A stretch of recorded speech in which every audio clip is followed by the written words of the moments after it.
अस्सलाम वालेकुम। मैं हूं ज़ीशान ख़ान और मैं आपको खुशामदीद कहता हूं अपने यूट्यूब चैनल पे एक और नई वीडियो के साथ। और जैसे कि आप सामने देख रहे हैं कि जी मेरी वीडियो का जो टॉपिक है वो है treatment of pension in income tax return.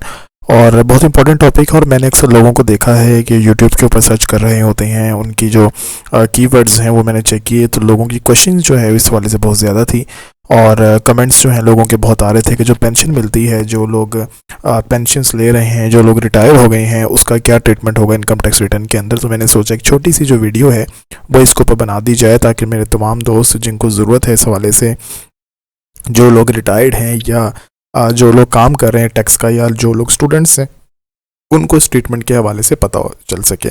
तो treatment of pension in income tax return था, मैंने सोचा कि वीडियो बना लेते हैं। तो इसको ट्रीटमेंट क्या करनी है वो हम देखते हैं। जैसे आप जानते हैं कि जो पेंशन होती है वो गवर्नमेंट की तरफ से मिलती है, इवन कुछ कंपनीज भी देती हैं, और वो अपनी जो एक रिक्विजिट सर्विस होती है वो कंप्लीट होने के बाद जो है गवर्नमेंट या इदारा जो है वो हर महीने एम्प्लॉय को देता है और वो बैंक स्टेटमेंट्स के अंदर उसके वो अमाउंट आ रही होती है और अमूमन वो 60 ईयर्स के बाद मिलती है।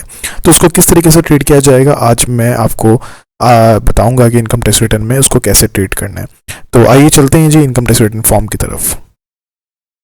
जी, और एक जो फॉर्म है वो मैंने लॉगिन करके रखा हुआ है। इनकम टैक्स रिटर्न जो है वो मैंने लॉगिन करके रखी हुई है और उसका क्या ट्रीटमेंट हम करेंगे इस फॉर्म के अंदर वो मैं आपके साथ आज शेयर करने जा रहा हूँ पेंशन के हवाले से।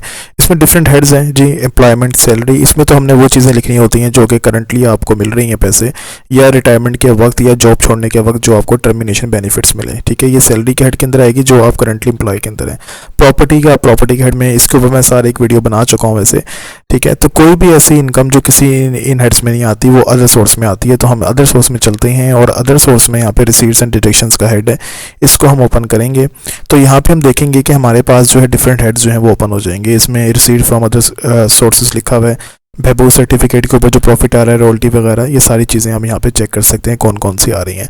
तो यहाँ पे जी इसमें हमें एक हेड मिलेगा एन्युटी या पेंशन का। तो पेंशन जो है वो आपने यहाँ पे लिखनी होती है। एन्युटी वो अमाउंट होती है जो सालाना आपको मिल रही होती है, साल के एंड में जो आपको पैसे मिलते हैं। वैसे एन्युटी दो तरह की है। वो जो लोग फाइनेंस पढ़ते हैं उनको पता होगा।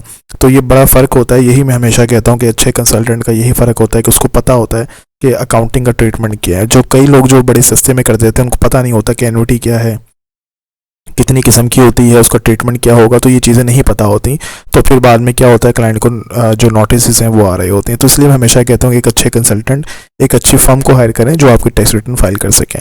और वैसे भी आप इतने बेनिफिट लेते हैं फाइलर होने के, तो चंद पैसे अगर ज़्यादा खर्च कर देंगे तो कोई मसले वाली बात इसमें नहीं आती। ठीक है जी। अच्छा, पेंशन के ऊपर बात करूँगा मैं। पेंशन जो है वो आपने यहाँ पर ट्रीट करनी है। फॉर एग्जाम्पल किसी को 1 लाख रुपये महीना जो है वो पेंशन मिल रही है, तो साल की जो है वो 12 लाख रुपये पेंशन होगी। तो यहाँ पे जो अमाउंट है, टोटल अमाउंट वो 12 लाख आ जाएगी। अच्छा, साथ ही यहाँ पे आपने लिखने के बाद इस कॉलम में भी अमाउंट लिख देनी है 12 लाख, जो कि अमाउंट है, जो कि कॉलम है हमारा अमाउंट एग्जेम्प्ट फ्रॉम टैक्स। ठीक है, यहाँ पे भी आपने 12 लाख लिख देने। क्यों? क्योंकि हमारी जो पेंशन होती है वो एग्जेम्प्ट होती है और पेंशन के ऊपर किसी किस्म का कोई टैक्स नहीं होता। तो जो अमाउंट यहाँ पे 12 लाख रुपये हम यहाँ पे मेंशन करेंगे, वही 12 लाख रुपये की अमाउंट आपने इस कॉलम में भी मेंशन करनी है। ये तो पहला ट्रीटमेंट हो गया पेंशन का इनकम टैक्स रिटर्न के अंदर। और इसका जो दूसरा इफेक्ट है वो जाएगा हमारा वेल्थ स्टेटमेंट के अंदर, क्योंकि जैसे आपको पता है कि अकाउंटिंग में डबल एंट्री होती है, 2 इफेक्ट आते हैं।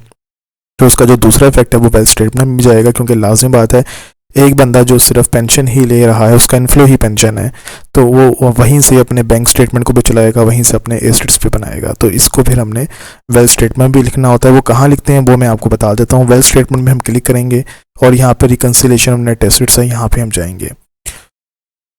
जब ये ओपन हो जाएगा जी तो हमारे सामने एक इनफ्लो के अंदर हमने इसको शो करना है, क्योंकि इनफ्लो जो है लाजिम बात है हमारी इनकमिंग्स को शो कर रहा है, तो पेंशन जो है वो भी हमारी इनफ्लो है। तो यहाँ पे ये नॉर्मल टैक्स है, वो इनकम जो जिसके ऊपर नॉर्मल टैक्स लगेगा वो तो हम यहाँ पे नहीं लिखेंगे, क्योंकि लाजिम बात है पेंशन हमारी एग्जेम्प्ट होती है।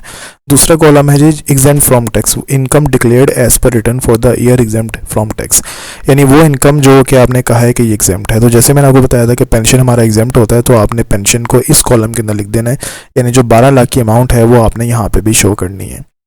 जब आप यहाँ पे शो करेंगे और शो करने के बाद आप कैलकुलेट पे क्लिक करेंगे तो फिर वो आपका जो इनफ्लो का इफेक्ट है वो यहाँ पे शो हो जाएगा आपके रिटर्न के अंदर। और फिर जब वो इनफ्लो आ जाएगा फिर आपने उसमें से जनाब जो भी आपके एक्सपेंसेस हैं, आउटफ्लो वगैरह, वो आपने माइनस करने हैं, या जो आपने एसेट्स वाला परचेज़ किए या बैंक स्टेटमेंट का जो बैलेंस आया वहाँ पे जाएगा। तो वेल्थ स्टेटमेंट कैसे बनाते हैं वो थोड़ा बहुत मैं वीडियोस बना चुका हूँ, और लाजिम बात है आप ने मेरे चैनल को सब्सक्राइब किया हुआ है तो आपको आइडिया भी होगा कि वेल्थ स्टेटमेंट कैसे बनानी है।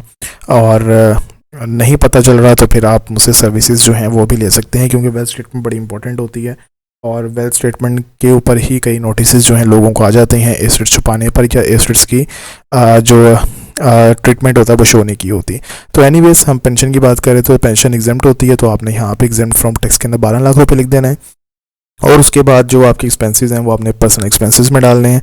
लाइक 12 लाख में से आपने 10 लाख रुपए का खर्चा कर दिया तो वो आपने पर्सनल एक्सपेंस में डालने हैं, और 2 लाख जो हैं वो आपके एसेट्स के अंदर एडजस्ट हो जाएंगे। तो ये है जी पेंशन का ट्रीटमेंट छोटा सा।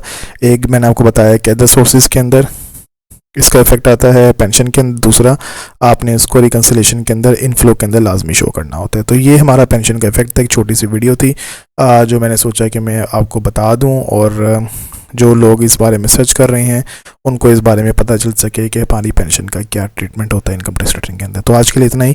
किसी किस्म का कोई क्वेश्चन हो तो आप मुझे व्हाट्सएप कर सकते हैं। चैनल को सब्सक्राइब कीजिएगा आगे आने वाली वीडियो के लिए। किसी किस्म की सर्विस आपको रिक्वायर्ड हो इनकम टैक्स फाइलर होने के लिए, कंपनीज बनाने के लिए, ट्रेडमार्क लोगो वाला रजिस्ट्रेशन के लिए, तो आप मुझसे रब्ता कर सकते हैं। इजाज़त दीजिए, दुआ में याद रखिएगा। अल्लाह हाफिज़।